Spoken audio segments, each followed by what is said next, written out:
pertumbuhan dan perkembangan makhluk hidup.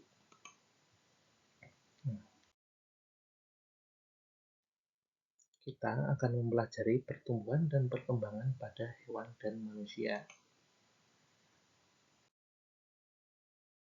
Pertumbuhan dan perkembangan pada hewan dan manusia dibagi menjadi dua tahap, yaitu tahap embrio dan tahap pasca embrio.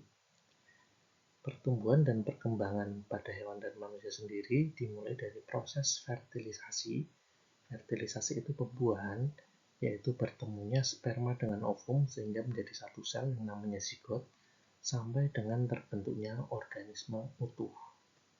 Nah, pada tahap embrio ini, setelah fertilisasi, yaitu setelah sperma dan ovum bertemu sehingga membentuk zigot, zigot akan mengalami pembelahan.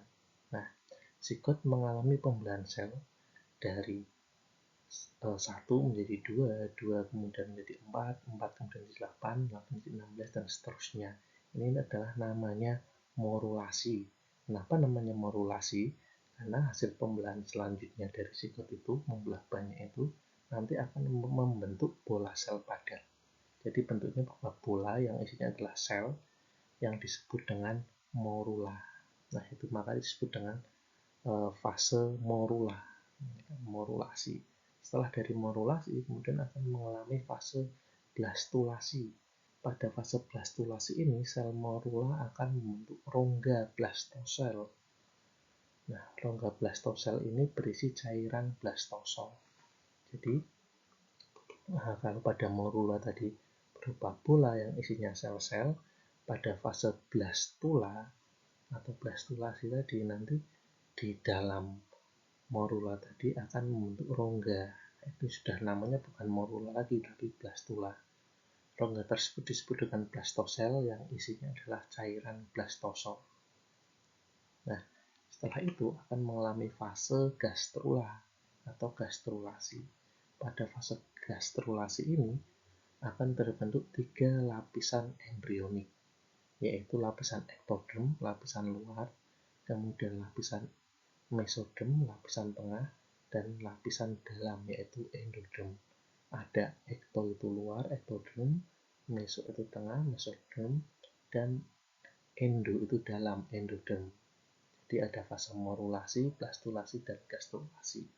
Morula ditandai dengan bola berisi sel, blastula ditandai dengan bola yang berisi rongga atau blastosel.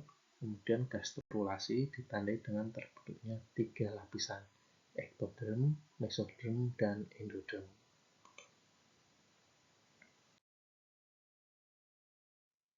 Nah, selanjutnya setelah mengalami gastrulasi akan dilanjutkan dengan tahap organogenesis atau fase organogenesis, yaitu proses pembentukan organ tubuh yang berkembang dari lapisan embrionik.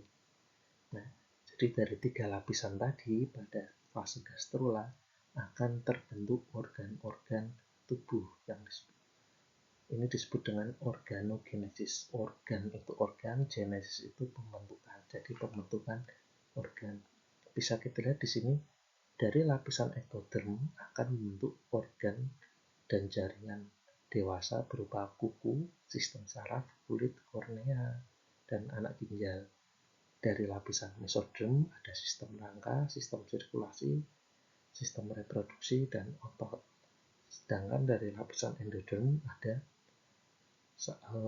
saluran pernafasan, epitel, sistem pernafasan, hati, pankreas, kandung kemih, dan uretra. Jadi 3 lapisan tadi akan membentuk organ-organ yang berbeda-beda.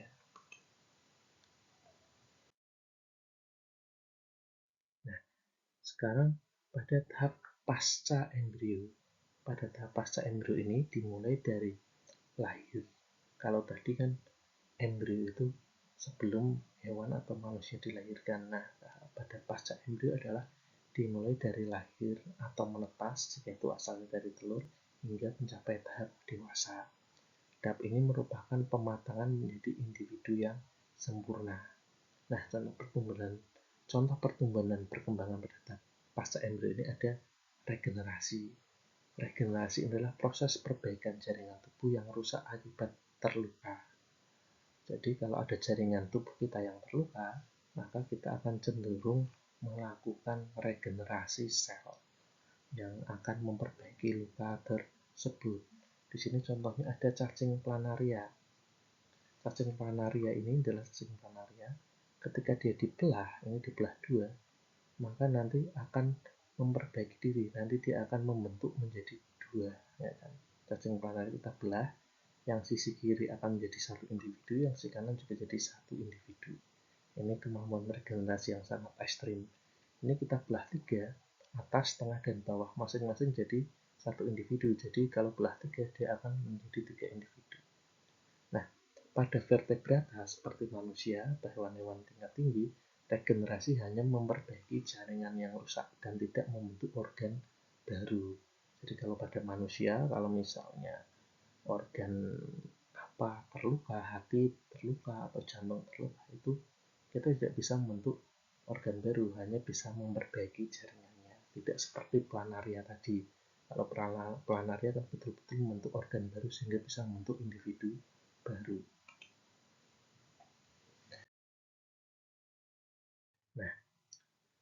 Nah, fase embrio selanjutnya adalah contoh lain adalah metamorfosis. Metamorfosis adalah serangkaian perubahan bentuk, ukuran, struktur, dan fungsi bagian tubuh secara dewasa secara bertahap dari telur hingga dewasa. Jadi metamorfosis ini adalah meta itu banyak, morf itu bentuknya kan.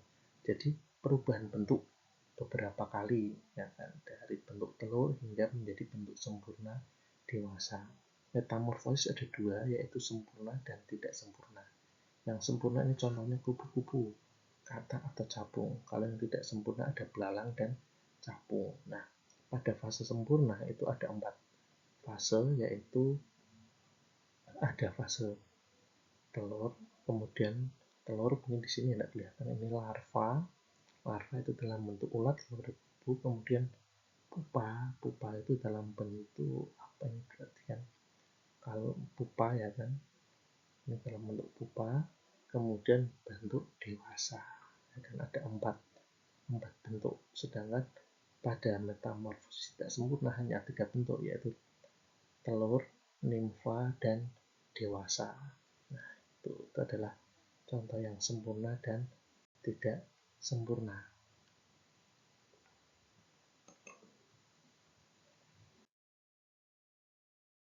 Nah, kemudian contohnya adalah ada hewan yang mengalami metagenesis atau pergiliran generasi. Jadi pada satu fase kehidupannya, hewan tersebut mengalami fase generatif atau seksual dan mengalami fase vegetatif atau aseksual. Jadi dia bisa dalam bentuk aseksual dan dalam bentuk aseksual, ya kan.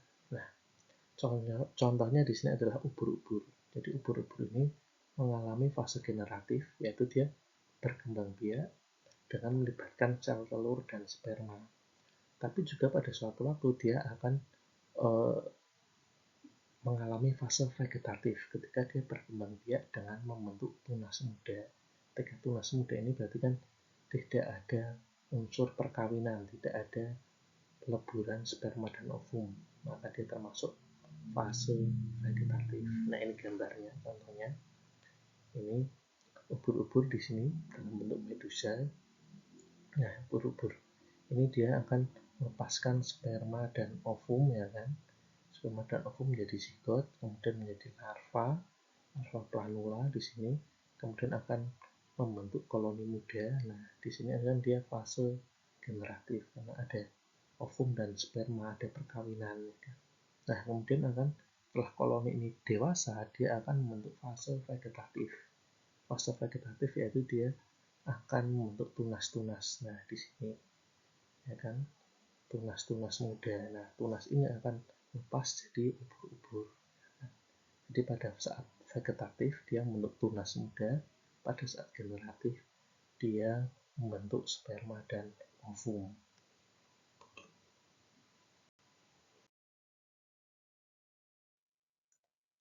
Oke, selamat belajar.